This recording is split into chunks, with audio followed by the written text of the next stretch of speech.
Mwaifunga, mbunge wa Tabora mjini, sasa aulize swali lake. Je, serikali ina mpango gani wa kujenga makazi ya askari polisi katika jimbo la Tabora mjini? Swali hilo linakwenda kupatiwa majibu na Mheshimiwa Naibu Waziri Ayub Mohamed. Mheshimiwa Mwenyekiti, kwa niaba ya Waziri wa Mambo ya Ndani ya Nchi, napenda kujibu swali la Mheshimiwa Hawa Subira Mwaifunga, mbunge wa Tabora mjini kama ifuatavyo.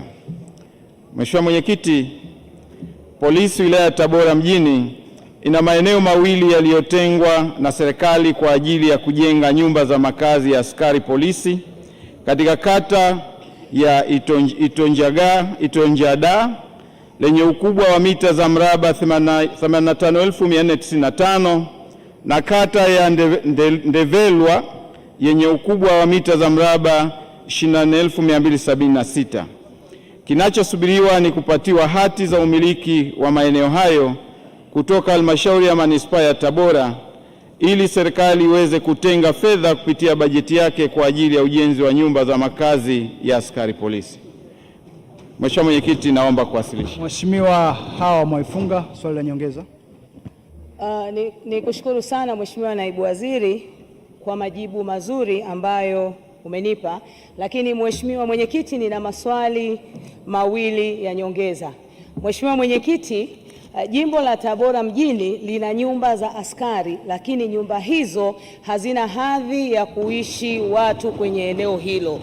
Serikali inapotaka kupeleka tena ujenzi wa nyumba katika kata ya Itonjanda na kata ya Ndevelwa, nadhani ni upotevu wa fedha tu, wakati kuna eneo zuri na kubwa na ni eneo ambalo ni la gharama kubwa sana katika eneo lile. Je, serikali haioni sasa ina uwezo wa kujenga nyumba zingine za askari polisi katika eneo lile lile walilokuwepo sasa ili kuendeleza makazi yale na kuonekana makazi bora?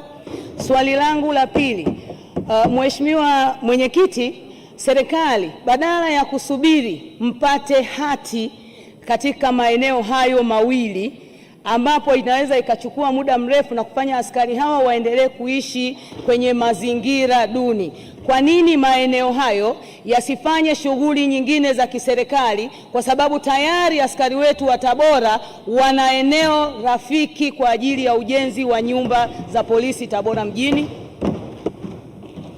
Majibu, Mheshimiwa Naibu Waziri. Mheshimiwa Mwenyekiti, nimshukuru sana Mheshimiwa Hawa Subira Mwaifunga na nimpongeze sana kwa kuwa karibu na Wizara ya Mambo ya Ndani, hasa Jeshi la Polisi, na kuendelea pia kutoa ushirikiano mkubwa katika kuhakikisha kwamba maendeleo ya walinzi wetu hawa yanaendelea kuimarika hatua kwa hatua. Mheshimiwa Mwenyekiti, nikianza na swali lake la kwanza la nyongeza Mheshimiwa Hawa, niseme tu kwamba ni kweli analolisema kwamba hilo eneo ni vyema tungelianza hapo, lakini wakati tunataka kuanza hapo vile vile tuelewe kwamba askari hao wangelihitaji eneo mbadala la kuishi ili wakiwa wanasubiri ujenzi huo kuanza kwenye eneo walipo.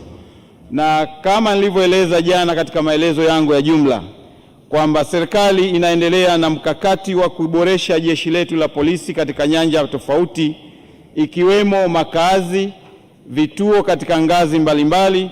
Kwa hiyo kadhalika na kwenye eneo hili serikali inaendelea na kazi hiyo kwenye maeneo mengi, na kwa eneo hilo ambalo amelitolea ushauri Mheshimiwa mbunge, niseme tu kwamba tunachukua ushauri wake na tutaweza kuona namna ya kuzungumza na wenzetu wa jeshi la polisi wilaya husika ili tuone namna gani nzuri ya kuweza kuanza ujenzi mahali hapo badala ya maeneo ambayo serikali imependekeza.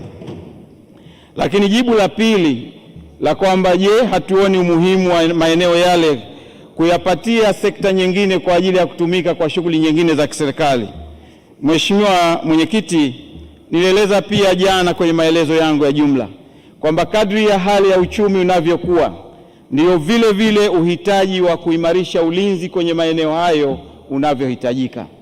Hivyo bado naomba Mheshimiwa mbunge aendelee kukubaliana na serikali kwamba maeneo hayo yaendelee kubaki kuwa serikalini kwenye jeshi la polisi, ili hali itakavyoendelea kupanuka kwenye shughuli za kiuchumi, basi na shughuli za ulinzi ziweze kupata maeneo ya kujenga. Nimekuona Mheshimiwa Anne Kilango Malecela.